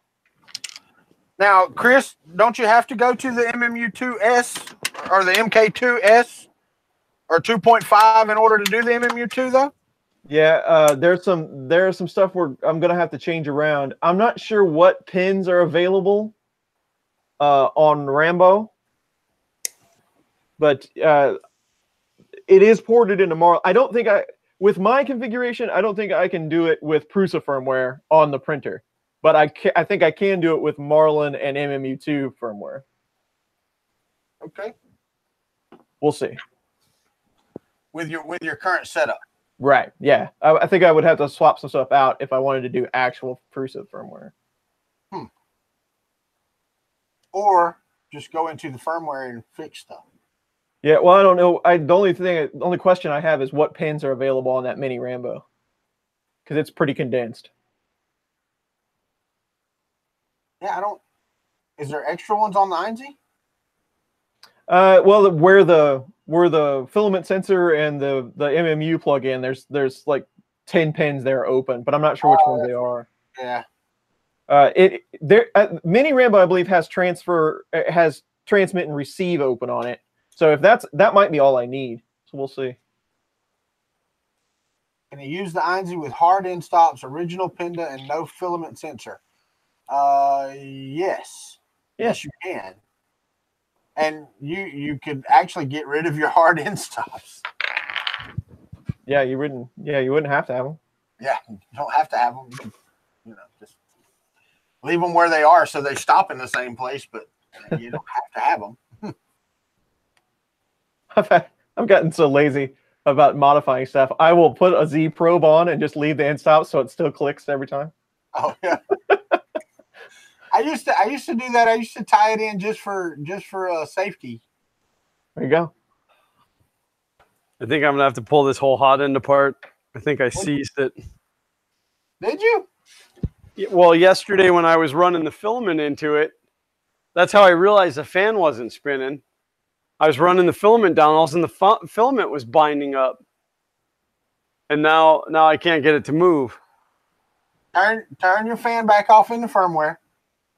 Heat it up to about 260 degrees, and then push filament through it. Yeah, I'm at 235 right now. I can just unplug the fan, right? Yeah, you can. Let the heat creep back up there and then push it through. See if you can push it through. If not, then you got to take it off. Yeah, that sucks, but yeah, James, I'd have to look at the pin out. Yes, that's what I'm thinking, but I'm not sure what's available. You think I'd know? I just looked at that a couple of days ago. I don't know, Carl Schoenman. I'd have to look and see how the firmware works with the MMU2 to see how you could shoehorn it into Duet, into the rep firmware. Yeah. I'm sure it can be done. I mean, pretty much anything can be done with software. You just got to know how. Colin's saying hard in stops required at 12 volt on INC. Maybe that's true on INC. I know that's not true on 2130s. Right. And I don't think it's true on INC either.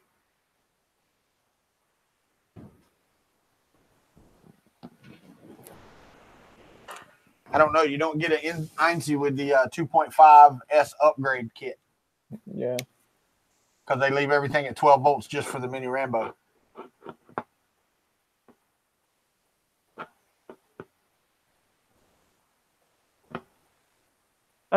It's all the Bear kits and everything, and there's nothing against anybody that wants to upgrade their Prusa to something else. But with all the Bear kits and the modifications they're doing to Prusas, getting these stellar prints and getting them, down just so good. They're getting this quality, but the Mark III is so impressive out of the box. I just kind of stopped there. And it's like, yeah, done, boom, greatest thing I've ever seen. But these guys are going multiple steps further than that. I just don't have the drive to do it, I guess. There's that Prusa chat farm. Yeah, Prusa chat farm. Oh, we got the Prusa chat farm in here. We have the Prusa fanboy in here. Chris is Prusa fanboying out over here. Yeah, well, and Chris Orkaki, he's like, well, Prusa does this and they could do this better. And I'm sure there's tons of stuff Prusa could do better, but I don't know. It's just, they're so much better than anything I have. Yeah. Oh, I know. Yeah. That's what I don't understand, man. I mean, how do you compare? And don't get me wrong. The Ender 3, the Creality CR20S Pro I have, they print great. Okay, they still don't have the features that the Mark III has. They don't. If you want those features, you pay that extra money. Teresa said, "Get the tinfoil hats out." I can't really say. Yeah, I like working on printers sometimes. There's a few things on printers that I can't stand to work on, but most of the time everything's okay. Yeah. But yeah, the Mark III, Mark IIs as well, but Mark III even takes it further. But it's just so convenient. It takes care of you don't have to mind filament. You don't have to worry about getting parts off. It just works. The only thing I wish that they would do for the Mark III is a one plug, undo the hot end. That would be great. Yeah. And that, I guess the Mark IIIS has 3 screws or something like that. You can pull it off now a little easier. Yeah. What they say. It's easier to get in and out. You don't have to cock it so much and all that. Yeah. That would be nice.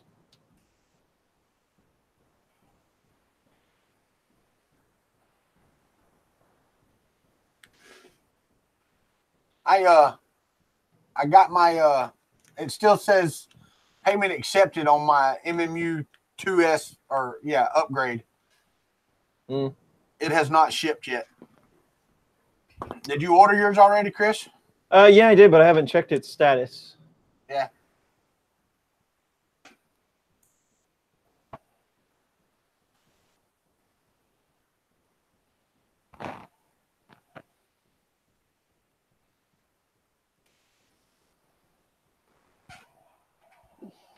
So much TWSS today. I don't know what the heck TWSS is, but okay. Uncle Ron said my project looked exactly the same as when the stream started. Yes, it does. I haven't got anything done on it. Were you actually supposed to work on it today? I need to video some of it, I guess. But well, in fairness, my project looks exactly the same as when I started. I played one of the demo games. Does that count? Oh, that's what she said. I got you. My bad.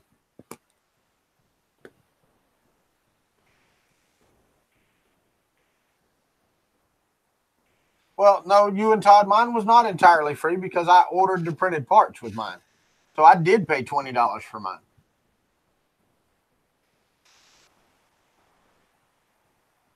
What's up, Red Light?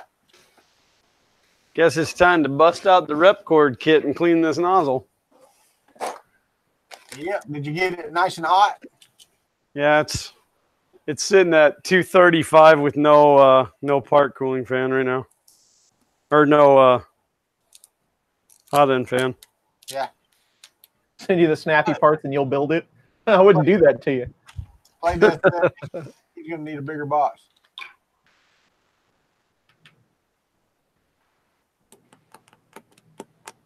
Standing around looking busy. That's what I do. Show them. Do you not want to buy? You're not buying one from Prusa? I mean,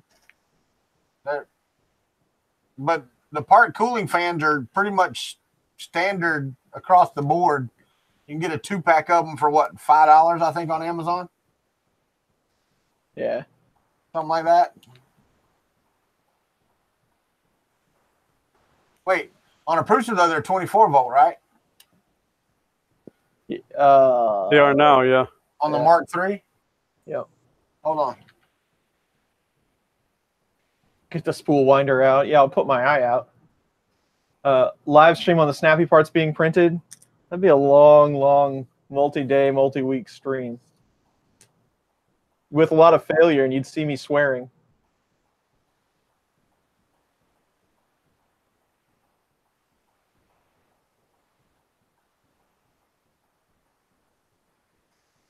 Oh, this one's 12 or 24. Here's one by Magic. Here you go, Sean. Here's your link. Right here.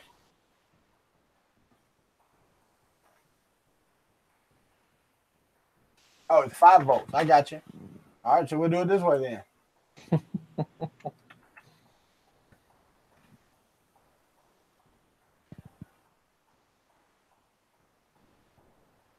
You like the hype video for Snappy Jr.? I was pretty amused by it. Here's a 2-pack for $8.99 on red, black, and green on a part cooling fan. Quit biting me, you crazy cat.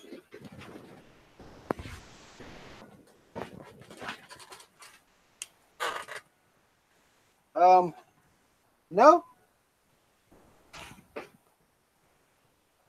Yeah, mine's black, red, and yellow. A 3-wire. The third wire's for the sensor, isn't it? Yeah, RPM.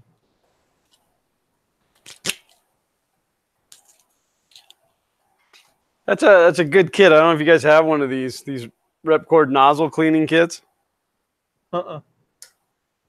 It's when I first seen them, Pooch's gonna kill me for saying this, but I thought it was just a tip cleaner for a torch, like a acetylene torch. But they're not the same. But it's just, and I don't know if this will show well on camera, but it's just different size pins that you can push up through your nozzle, and they're nice and long. The only thing they need to be marked what size they are. I don't know if they color, like plastic dip the round end of it a certain color for the size, but yeah, nice set. That's no affiliate, by the way. That's yeah. Here they are, show them in stock. Hold on, I'll give you a link, and I know dang well that one will fit it. There you go. Shop.prusa.com. Mark III printer parts. Straight to the cooling fan. Nope, I just sent you another link. The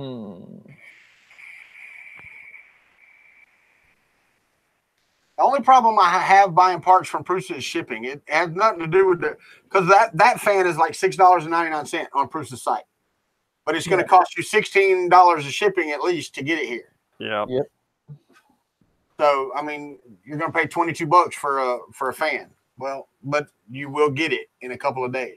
That's kind of what made me hold off on buying the upgrade kit for my printer. I was looking for some Delron trapezoid 4-star trapezoid nuts the other day. They're not as easy to find as I thought they would be. Most of the time, you just see the brass ones. Right. Did you find some?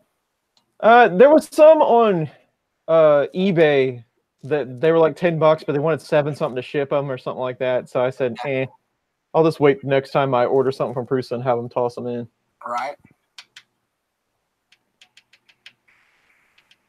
I'll ping Shane and make him stick some in when they give me the MMU2 upgrade or whatever. Why don't you, what you could do is just message Joseph and say, hey, you're coming to Murph, man. Throw some Delron things in your bag and bring them. You put them in your pocket. Yeah, right. Zaltec has them? All right. Delrin, not Delron. Delrin, whatever. What you need to call it is Stump. That's right, Tony Ryan. You can call it Stump. Yeah, that'll be a good name for a printer. Chris has got the log. You got the Stump. Well, there's some more of that TWSS stuff, right?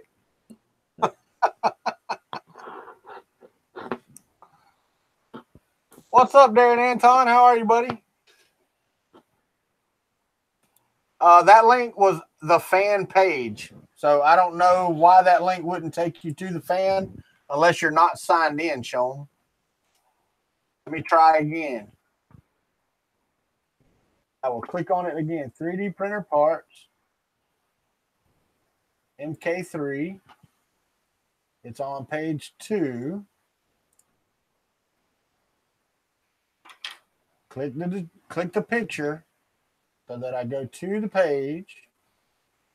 Control C. Control V. Here, try that one. Right, man, I'm trying to get it to you. Man, Chris, are you having supper with your lovely wife tonight, buddy? I am. Do you know what y'all are having?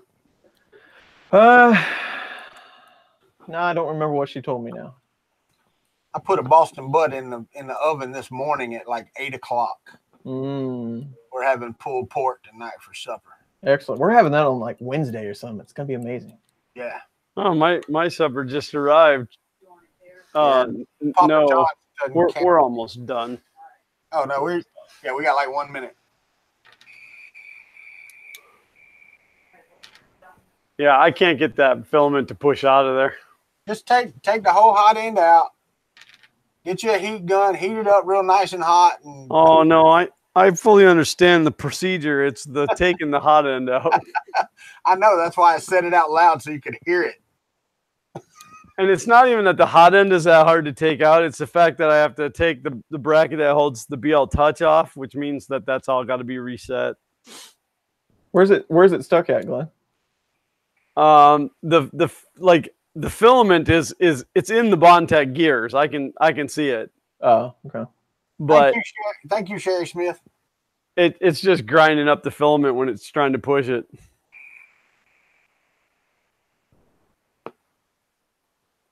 All right, Chris, go ahead and tell them about you, man. It's the outro time. All right. Thanks for everybody for joining the chat today. Sundays are always a good time. Fun in the Kuntry Basement. I'm really excited for Murph, and my name's Chris Riley, and I'm on YouTube. Yeah, I am on Twitter now, Chris Riley 3D. You can, talk to me there. But the best way is usually to hit me in the comments, send me an email, YouTube/Chris Riley. Thanks for stopping by. Man, that was the most enthusiastic outro I've ever heard in my life. Well, try. Yeah. I'd be like, hey, everybody, so I am Glenn, and this is Fun King 3D, and we are a father and son team that do 3D printing and electronic projects. And honestly, though, I want to take a minute and thank each and every one of you guys in the chat, because as much as everybody thinks that I know everything, it is. It's always wonderful to have Chris and Walter help out, but you guys in the chat are awesome too, as far as helping out with suggestions and helping get this thing going. So it is awesome. And I'm going to say it again. I'm really excited about Murph, and I hope you guys are all there. We can be found Fun King 3D pretty much everywhere. Funking3d.com. Aaron Seeger said he should just say I'm the Chris Riley and just leave it at that. And just One more to say. That's it with the air quotes, Chris. That's right. All right. Well, that's like anytime something doesn't go my way, I go, but I'm the Fun King. All right, I'm going to reiterate, if you're not subscribed to either one of these fine fellas or myself, then please do go down and on their pages and click their subscribe buttons. Oh, can I interrupt you real quick, Walter? Get ready. I added on funcountrybasement.com underneath the profile, there is actually a subscribe button for each of our channels. So you can just go funcountrybasement.com and bam, bam, bam, subscribe to whoever you need to. You did remember to open it in a new window so they don't have to go back and forth, right? I can't remember, but honestly, the way I did it, it just subscribes to me 3 times. Oh, yeah, I got you. All right, I'm Walter from Kuntry 3D. You can find us everywhere, Instagram, Facebook, YouTube, Twitter, outside in the outhouse at Kuntry 3D. We tinker, we print, we build stuff using 3D printers, including new printers. So that's what we do. But thanks again, everybody, for being here. You know, we love it, or at least Glenn and I do. Chris is he's falling off today, man. He must be tired. He's tired. I love you guys, just not that much. No, I'm just kidding. But we will all be at Murph. So look for Fun in the Kuntry Basement at Murph if you're going. But that's all for now. Jeff Bowen, absolutely. If you bring those to Murph, I mean, if we don't divvy them up, I'll definitely take them. Well, I missed it. What's he giving away? He said he's got a Benty load of discrete components, resistors, caps that he'll never use. When anybody going to Murph be interested. Heck yeah, bring them. Anywho. All right, guys, y'all know how it works. Treat each other as you want to be treated, and the world will be a better place. But for now, that's the end of Fun in the Kuntry Basement. So I'm going to say bye. Everybody else can say bye if they want to as I hit the close button. Bye, everybody. Love you.